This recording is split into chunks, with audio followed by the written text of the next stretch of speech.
ఆ లిరిక్ నేనే రాశా. సరే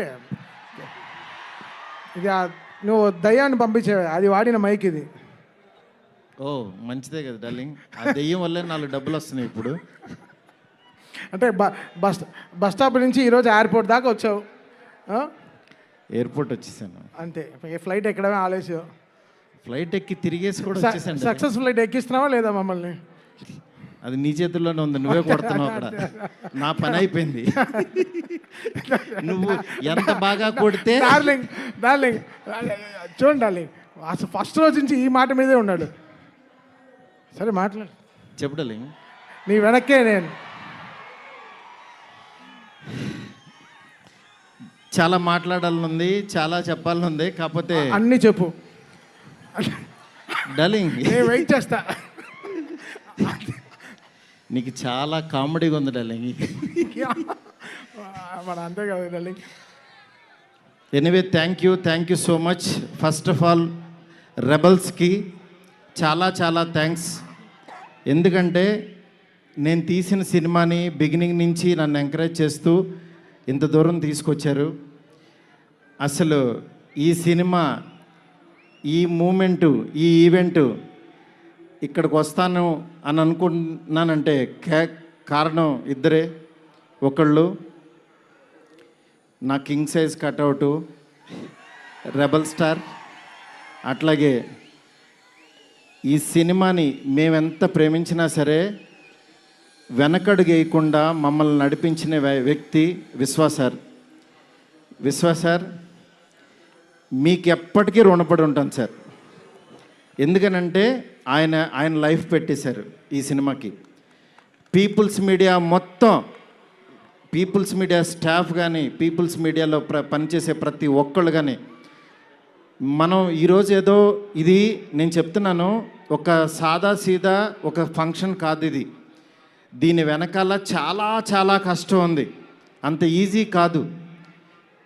మేము ఒక రెబల్ స్టార్ని తీసుకుని వచ్చి, ప్రభాస్ గారిని తీసుకుని వచ్చి భోజనం పెట్టి పంపించేసే అలాంటి సినిమా తీయలేదు ఇది. ఆయన్ని తెచ్చుకున్నప్పుడు అలాంటి ఆ రేంజ్ ఫుడ్డే పెట్టాలని ఫిక్స్ అయ్యాం. అందుకని మీకు నేను చెప్తున్నాను, థియేటర్కి వచ్చిన వాళ్ళకి మాత్రం 100% ఎంత ఎఫర్ట్ పెట్టామో మీకు కళ్ళకు కనపడుతుంది. నెక్స్ట్ అసలు ఈ జర్నీ ఇక్కడ కొంచెం మాట్లాడాలి. నన్ను మా ఫ్రెండ్స్ అందరూ మాట్లాడమని చెప్తున్నారు.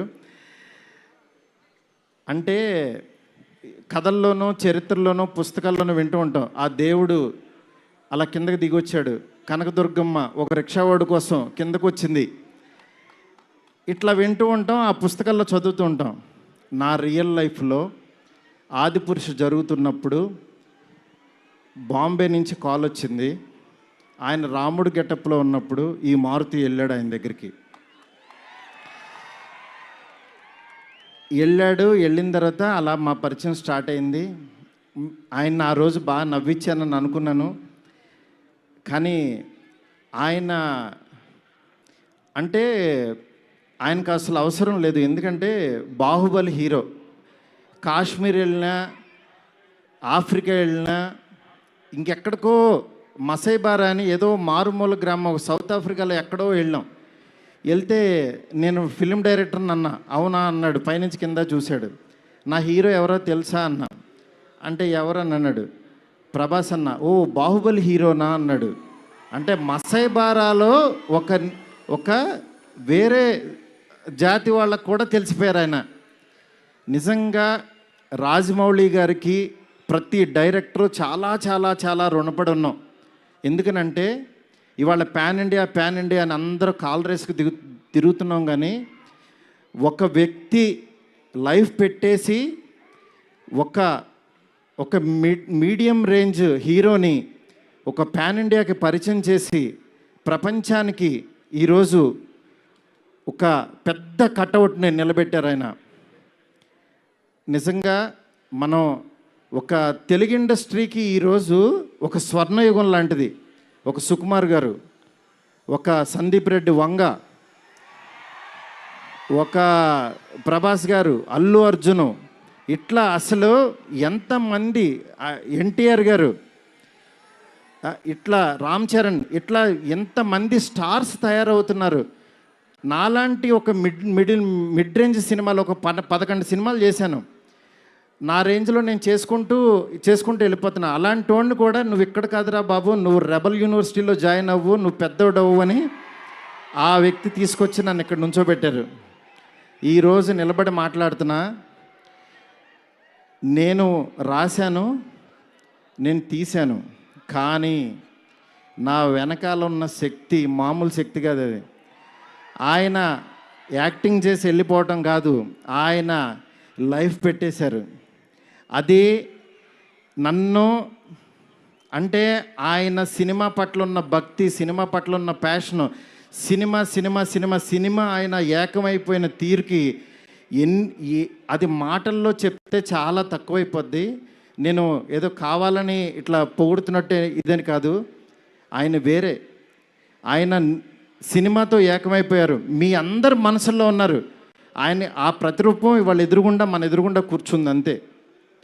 ఇలాంటి దీంట్లో ఈ రాజాసాబు 3 years తర్వాత చాలా కష్టపడి ఇక్కడ దాకా తీసుకొచ్చాం. మాకు పండక్కి మీ అందరికీ మిమ్మల్ని ఎంటర్టైన్ చేయాలని ఒకటే ఆకాంక్షతోటి వేరే సినిమాలు చాలా ఉన్నా సరే అన్నిటి మధ్యలోకి ఇంత పెద్ద బడ్జెట్ సినిమాని చాలా ధైర్యంగా విశ్వప్రసాద్ గారు తీసుకొచ్చారు మీ ముందుకి. డెఫినెట్గా ఇది ఆల్ లాంగ్వేజెస్ మామూలుగా ఉండదు సినిమా, ఎందుకంటే ఈ జోనర్లో అంత పొటెన్షియాలిటీ ఉంది. నెక్స్ట్ ఈ జోనర్ నెక్స్ట్ లెవెల్కి తీయగలిగాం. అలాగే నార్త్లో అనిల్ తడాని గారు రిలీజ్ చేస్తున్నారు, ఇక్కడ మైత్రి ఫిలిమ్స్ ద్వారా రిలీజ్ అవుతుంది.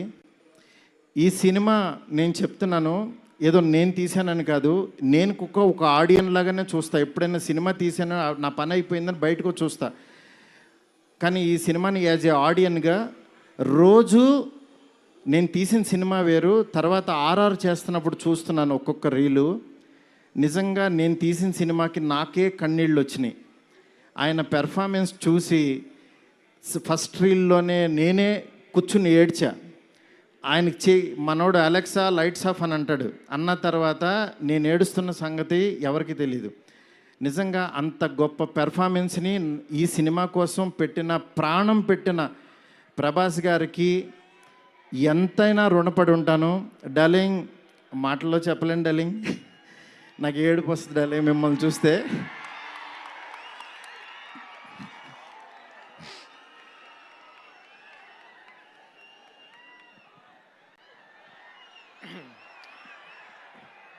ఏ ఇష్యూనైనా టిష్యూ లాగా చూస్తావు, నువ్వు ఏడుస్తే బాధగా ఉండాలి. ఎస్కేన్, వీ నీడ్ యువర్ పవర్. ఇంకా ఇప్పడానికి ఏం లేదు, షర్ట్ ఇప్పటి యూ డిడ్ సంథింగ్ డార్లింగ్. నేను మీకు తెలీదు, ఎవరన్నా చనిపోయినా ఏడవను, ఎందుకంటే వెళ్ళి కాసేపు చూసుకుని చావు కామన్ కదా అనుకుని వచ్చేస్తూ ఉంటా జనరల్గా.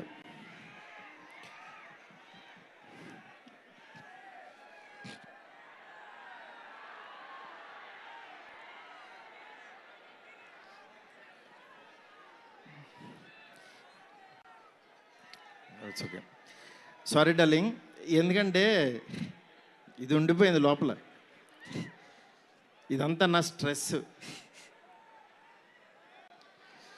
Thank you darling, love you darling. ఇంకంతకు మించి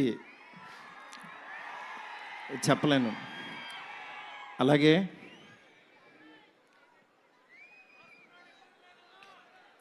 ఈ సినిమాకి మాలవిక, నిధి, రిధి ఒక్కళ్ళు కాదు, ప్రభాస్, సీనన్న, నెక్స్ట్ అట్లా ప్రతి ఒక్కళ్ళు చాలా ఎంత ఎఫర్ట్ పెట్టారు.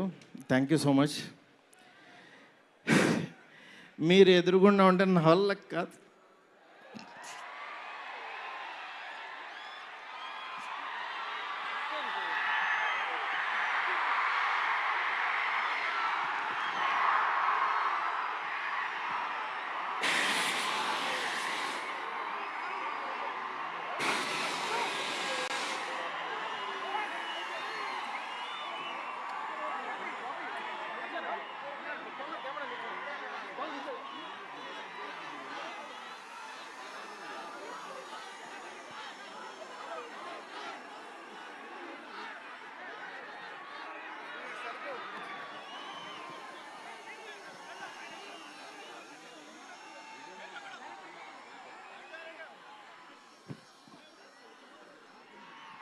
I know it's a very, very emotional moment.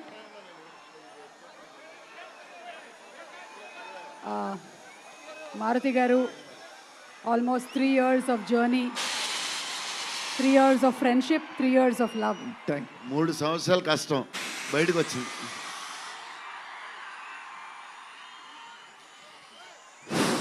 అయిపోయింది, నా పని అయిపోయింది, నా డ్యూటీ అయిపోయింది.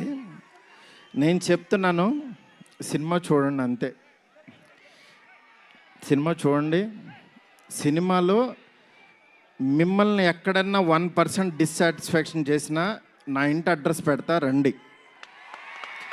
1% రెబల్స్ కానీ, ఫ్యాన్స్ కానీ, ఫ్యామిలీస్ కానీ, ఈయన్ని ప్రేమించే ఎవరైనా సరే మమ్మల్ని డిసప్పాయింట్ చేసావు మారుతి అని అంటే విల్లా నెంబర్ 17 గుర్తుపెట్టుకోండి, కొండాపూర్లో ఉంటుంది, కొల్లా లగ్జూరియా.